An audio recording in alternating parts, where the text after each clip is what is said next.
I'm joined by Mark Jacobson. He's a professor at Georgetown University and a former advisor to the Secretary of Defense and Secretary of the Navy. Thank you so much for joining us. Thanks for having me today. So what exactly is the United States foreign policy on Syria at the moment? Because we're hearing one thing from Rex Tillerson, the U.S. Secretary of State, and something completely opposite from Nikki Haley, the UN ambassador. And I'll add National Security Advisor McMaster in for a third view on foreign policy, and Sean Spicer, the press secretary, in for another view.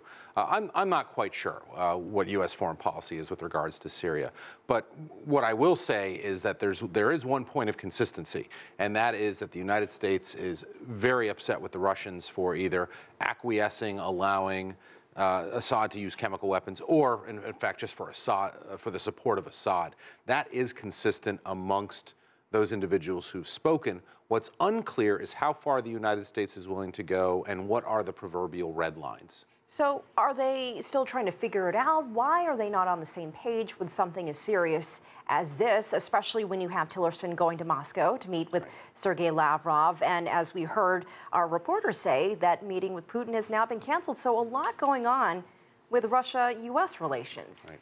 I think there's a mix of inexperience and inconsistency. I mean, there's a general inconsistency to the Trump approach to foreign policy. Many of my colleagues are arguing that what we saw in the shift in Syria, in fact, was simply Trump's reaction to what he saw on television. And that is horrific. I am supporting the strikes. I supported the strikes in 2013 as well. But for President Trump, he has to have some sort of overarching objective or goal in Syria. It can't just be bomb when he's upset. And this is the challenge. The administration has to decide a few things. One, will it call for regime change in Syria?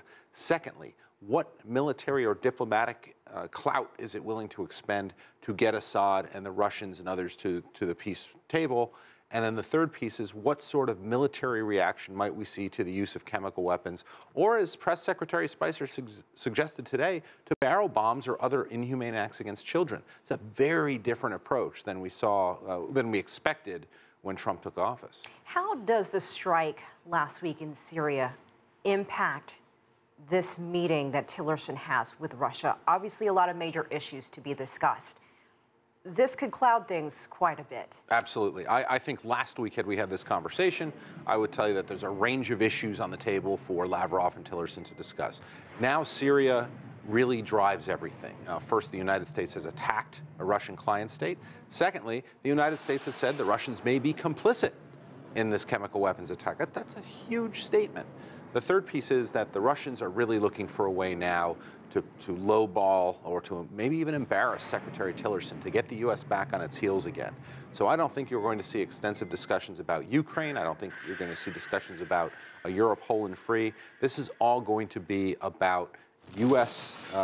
action in Syria and the United States holding the line, hopefully, on its criticism of the Russian government. Sounds like the agenda has completely changed. Absolutely. You know, President Trump has previously said that it would be great if the U.S. could get along with Russia. Do you think that Tillerson sees it in a different way, though? Because he's kind of broken away from what we've heard from Donald Trump in the past. I think there are different degrees of belief that one can partner with the Russians. And frankly, we saw this in the Obama administration as well, and in George W. Bush's administration. There are those who believe that the Russians can only be worked with on a very narrow set of issues. I think Tillerson was more optimistic, given his experience with ExxonMobil and his work with a wide range of Russian government and private sector organizations. He knows Putin. But I also think that the reality of governing, now that they're getting the daily intelligence reports, now that they're seeing the pictures and understanding that, wait, the Russians aren't helping here, I think that's tempering his views a bit.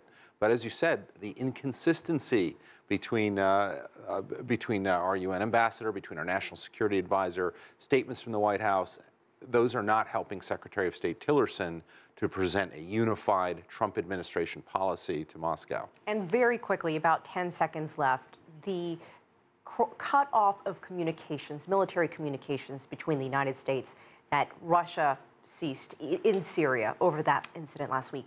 Will that become a problem? My best guess is that these are political statements. We're hearing from sources in the Pentagon that on the ground that there's still means of communication. This is really a public affairs, public diplomacy game being played from Moscow.